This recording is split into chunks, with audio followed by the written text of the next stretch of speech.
TO Games' predominant goal is excellent player experience.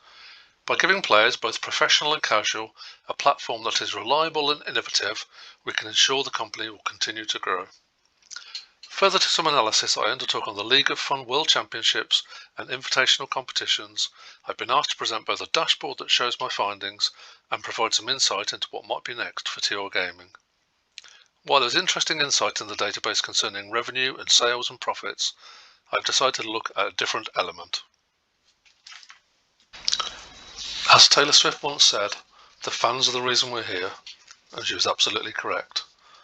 Player engagement in the context of esports is a multifaceted concept that extends far beyond mere participation. It fundamentally influences the vitality and sustainability of a game's ecosystem, affecting every facet of the landscape, and, if managed effectively, can significantly contribute to the continued growth of companies like TO Games. This engagement, of course, is driven in part by professional esports players and teams, whose activities across platforms like Twitch and YouTube not only engage directly with fans, but also generate significant revenue through viewer donations, advertising and platform partnerships. These players also attract substantial income through sponsorships and endorsements, leveraging their large following to give brands broad market exposure. Moreover, players can monetize their fan base through branded merchandise, enhancing both revenue and brand identity for themselves and for game developers. A talent profile dashboard should enable not only the organisation, but also teams, strategic partners and players themselves to manage each of those areas listed on the slide, including targeted marketing and expansion of the brand. It is, however, important to note that in its current format, the data would not be made available to the fans as it contains personal information. Before I show the dashboard itself, I'd like to spend a moment explaining how I used elements of the database to create the visualization. We were given data from the TO data warehouse. From here, we created a custom SQL that allowed us to look at the following fields: player in game, personal record dim, player dim, location dim, game fact and game dim. This gave us all the information we needed for our dashboard and for our further intelligence. We blended this data with world population data from 2023 and professional gamers by country. The dashboard has three main visualizations with some supplementary data. The first visualization is the map, which currently shows the location of the top 10 players in Europe based on their kill, death, assist ratio, a commonly used metric in esports. We can change the map to show the entire world, or pick single or multiple continents. The bar chart shows the players rated by the geographical filter and the measure filter. We can change both the measure and the number of players using the filters. The measures include kills, assists, deaths and the KDA, and you'll notice that as we change the measure, the map also changes. You can also change the number of players viewed or show everyone using the map view filter.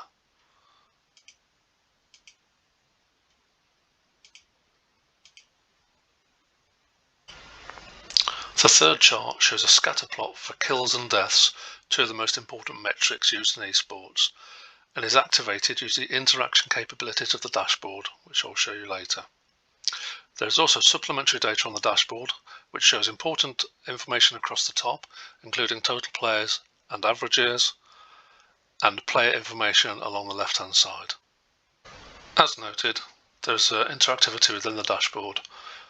If I change back to the top 10 players in the USA, if I hover over one of the map points, my chat in, you'll notice that the bar chart and the kills versus deaths scatter plot have been highlighted, and the player information now shows their details.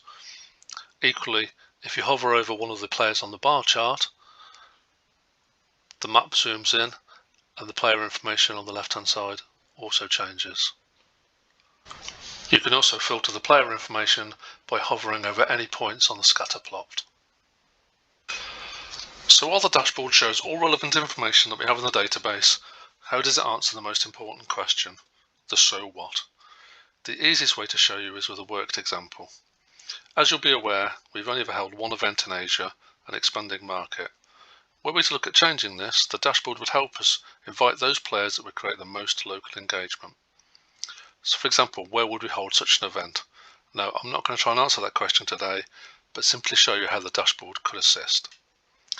I've changed the dashboard to show the continent as Asia, changed to the top 20, and we're looking at the KDA ratio. And as you can see from the map, there's a vast geographical spread of the players. However, were I to change it to total kills, you can see that around Japan and the Middle East, there is now more concentration. If I were to change that to total deaths, again, the same concentration. By hovering over each of the players, you can quickly see what their statistics are, their age, and any other important information about them. By looking at these details, we can assist in making a decision on where the next event should be held, and then be able to invite those players that would have that engagement with the locals. We can, of course, also use the dashboard to invite the superstars to each event. Using the scatter plot, by looking at those who've got the most deaths and most kills, we can hover over them and quickly see their names and their location. For example, Holy Magari from France, Borden Abram from Australia, and Donna Hurst from the United States.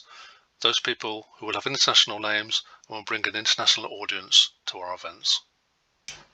We've looked at the player dashboard, but there's also another question that we need to answer.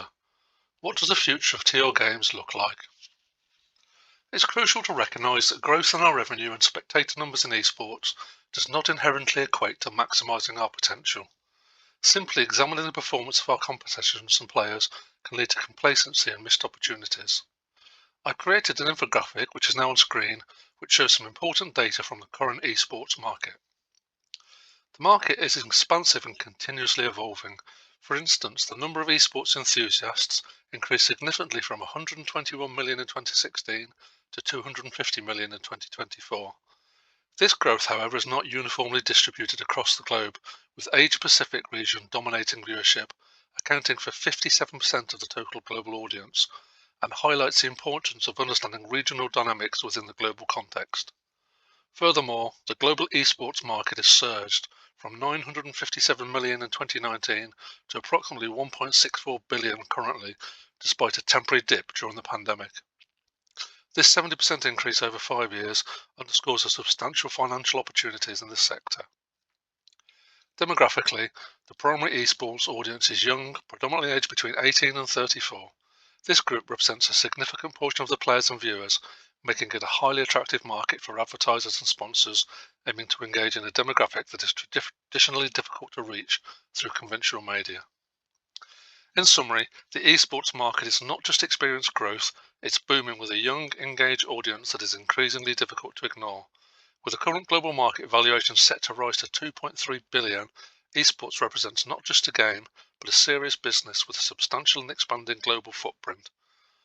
Understanding these dynamics is essential for capitalizing on the opportunities present in this vibrant industry. As noted, the Asian market is currently enjoying its greatest growth in terms of both player numbers and viewership, and we need to ask the question, are TR Games in a good position to take advantage? In short, the answer is not really, at least not yet. I'd like to tell you about an opportunity that I think we can take in the form of a data story. On this slide, I have overlaid the number of players that are currently in our database against the percentage population for that region. On the left-hand side of the slide, I've added some numbers for context, but the bottom line is this. Not only does Asia account for 57% of views in esports, the Asia-Pacific region also accounts for 49% of the world's population. But since 2016, TR Games has only invited 45 players from Asia to our competitive matches, much less than half of those invited from North America.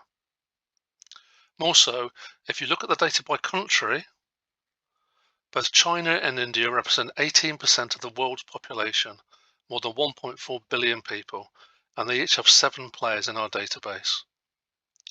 So I ask the question, is this because of lack of professional players, specifically concentrating on the Chinese data? And the answer is a resounding no. This chart shows the number of Chinese professional players active between 2002 and 2022.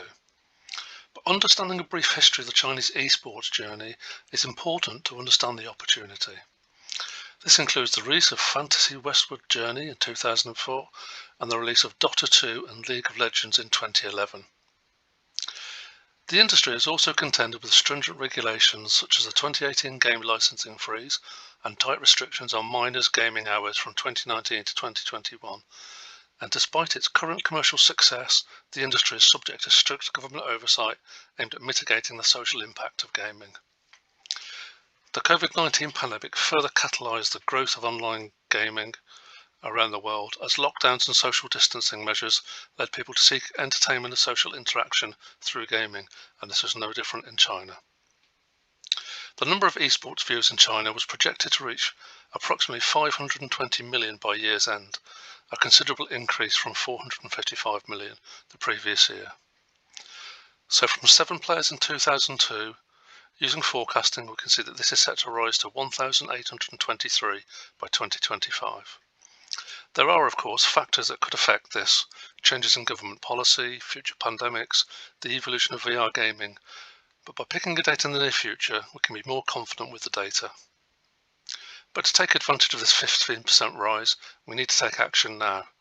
That action should include establishing teams in China, engaging with strategic partners, planning events, and adding to our talent pool with local players.